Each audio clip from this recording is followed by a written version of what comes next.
سەبارەت بە گرنگی دیداری لاوان و ئامانجی دیدارەکە بەڕێز مەیسەر عوبەی سکرتێری کێتی لاوانی دیموکراتی کوردستان لەدەوە کە لەگەڵماندا. بەڕێز مەیسەر سڵاوتان لەبێتەوە، کاتتان باش. ئەو دیدارە بە چه ئامانجێک؟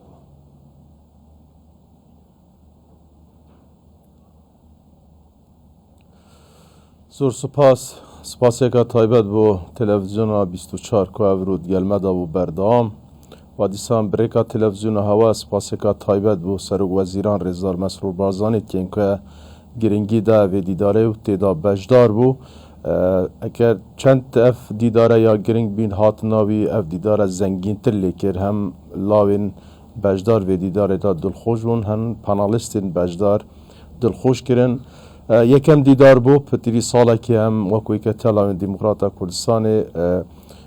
meşgûlî vê dîdarê bûn ku em bişên bi formên xwe siyaseta xwe taybet bigirît ev dîdara bi hîç dîdareka dî neçît. û spas bo hemî ew heval û bordê lawan ew ê ev dîdara rêve birî serkirdatiya lawan mekteb sekretariyet em şiyan bi serkeftiyane vê dîdarê rêve beyn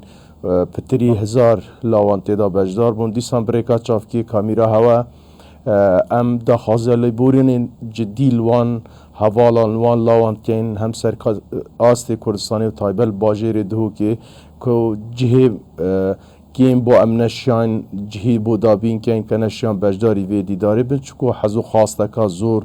durûst bibû. İnşallah li bernamê me de di salên dahatû da ka bişên vê dîdarê firawantir û cihê firawantir bikin û taybet li ser kêşe û girifté lawan law bixwe kêşên xwe destnîşankin û bixwe çareseriya bibînin şan bi şanê hikûmeta Herêma Kurdistanê bo awey roj bi rojê em bişên welatê xwe, milletê xwe, hikûmeta xwe beref pêş û beref tiştî. کێشەکانی لاوان چین؟ دیدارێکی وەها دەتوانێت چارەسەر بۆ کێشەکانیان بدۆزێتەوە؟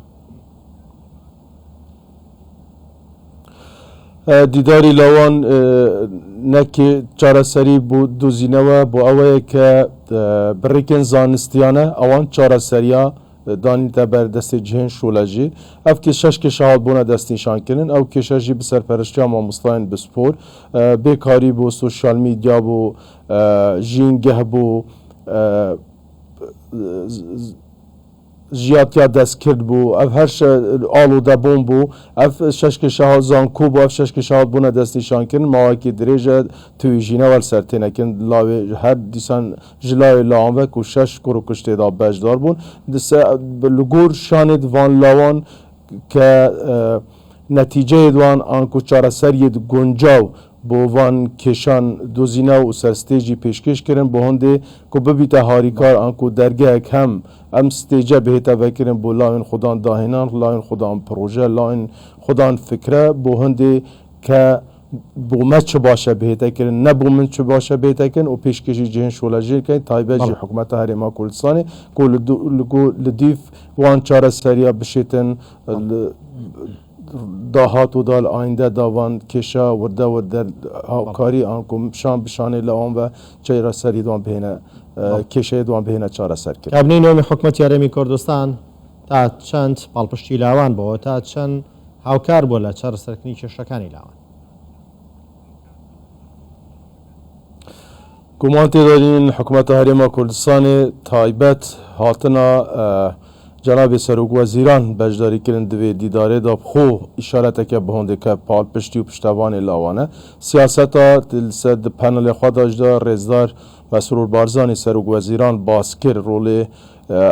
ew bernameyê wan ê xistinekar hemî jî bû lawanin we bû neweyî dahatûn e çi mesela bêkariyê da bî çi hejmara min bî çi ew hemî ew bernameyên vîze bin ev dijîtalkirtina hikûmetê bixwe bo hindê ku neweyî dahatû bi îstirahettir, bi şefafiyettir, bi binbirkirina hem gendeliyê hem zêretir demokratê hem lavên Kurdistanê bi taybetî û xelkê Kurdistanê giştî bişin asantirîn şêwe karên xwe dam û dezgehên hikûmetê da karên xwe bi rêve bibe.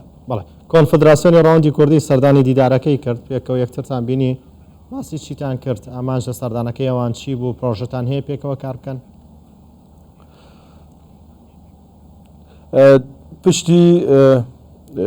پشتی سەردانامەکیری وزانی karê me karekê زور فراوانه پزارهان لاو تدا بجدارن پشتی گنگشکل سروی که آتا کرن ملبره به پروژه که به هفرا ام پیک و پروژه که دنابرا لاوین هرما کلسانه و لاوین ولاتین در و دا درست کن هولی را پایتخ بریده بچیتن از باورم ده مهد نزیک دا او پروژه جی دبره و چی تایبت سر مسئله نشتیمانی لس پاراستنا نشتیمان خواه پاراستنا ناسناوید خواه پاراستنا آلای خواه پاراستنا سروک خواه اف دیداره جی دیگیا گریدای وی بید که هر نزیک بونه جی دنابرا هر دو نوین هم یل کردستان جین هم یل در و کردستان بجین از باورم هیوین دا هاتی دا اگر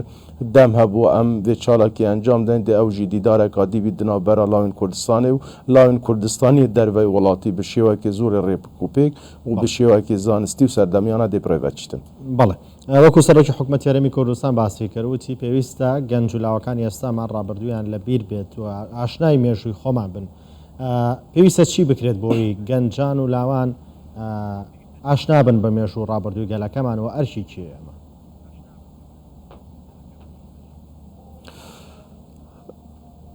آرمانجا سرکی آویدی دارش بلی زانستی و بلی هندی کومد ویتن ام دیار بکن که لاوین کردستان ده هیچ لاوی که جهان کمترینین ده بیرو ده هزار و بیرین خدا ده زانست خدا ده داهنان خدا حتی داویه آرمانجا سرکی آویدی داره جی اوه که گریدای نشتیمان پروریه که لاوین کردستان به هست بوی برپرساتی بکن او لاوین بجدار دویدی داره دا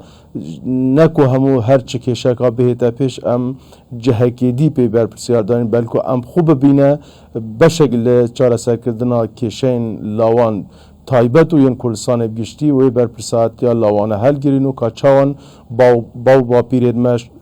بومه میجوه که پریشانازی تومار کرد دویت نوی دهاتو دا جیوه شانازی بمه ببنو ام بشین ولاتا که آوادانتر خوشگذرانتر ڕێکۆپێکتر پێشکەشی نەوەی داهاتوو بکەین. بەڵێ تەواوی لاوان لە تەواوی پارێزگاکانی هەرێمی کوردستانەوە دەتوانین بەشداری لەم جۆرە دیدارانە بکەن؟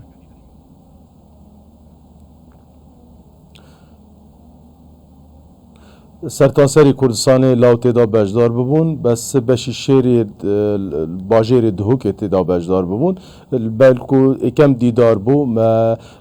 فەرزانی کە بۆ سەرکەتنا vê dîdarê carêt qonaxayekê vîrengî dest pê bikin qonaxa dahatû dê zor zor firawantir bît û hemî lavek ser astê Kurdistanê Rza xwe heta xaneqîn şêt hema ku beşdarî bike